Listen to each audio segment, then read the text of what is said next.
magaalada Hargeysa hoggaanka xisbiga kulmiye ayaa waxa ay sheegeen inay wadaan ka baaraan degida gudida qabanqaabada shirweynaha xisbiga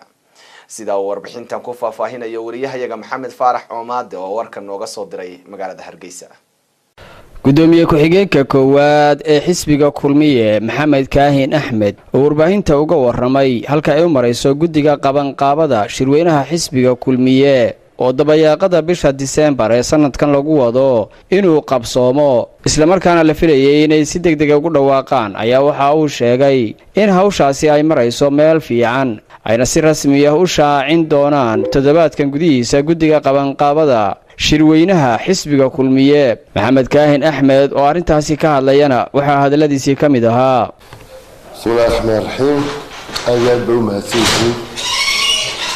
saxaafadda saaka halkan waxaan ku dhahdaa lagu soo booqatay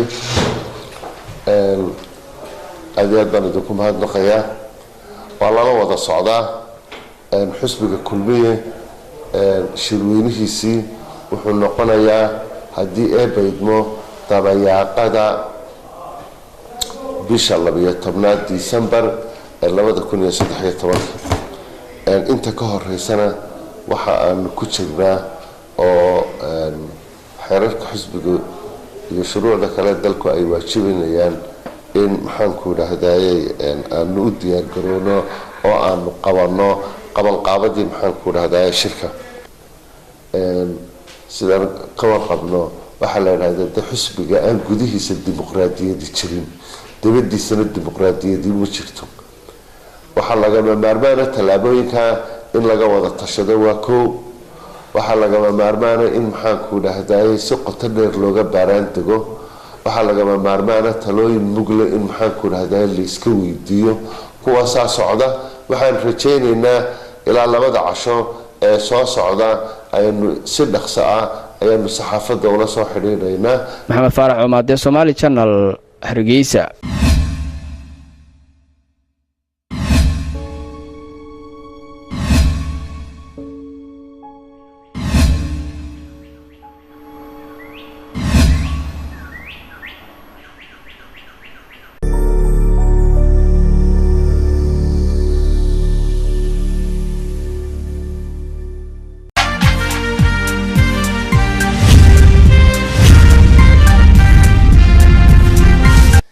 magaalada Hargeysa hoggaanka xisbiga kulmiye ayaa waxa ay sheegeen inay wadaan ka baaraan degida gudida qabanqaabada shirweynaha xisbiga sida warbixintan ku faahfaahinayo wariyahayaga Maxamed Faarax Oomaade oo warka nooga soo diray magaalada Hargeysa.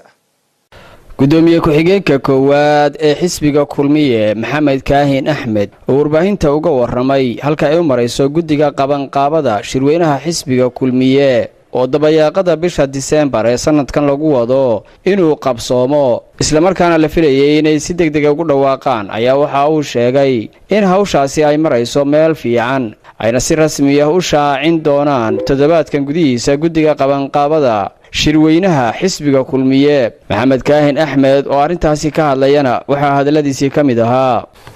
bismillahir rahmaanir rahiim ayaa buu mahadsanyihiin saxaafadda saaka halkan waxaan ku dhahdaa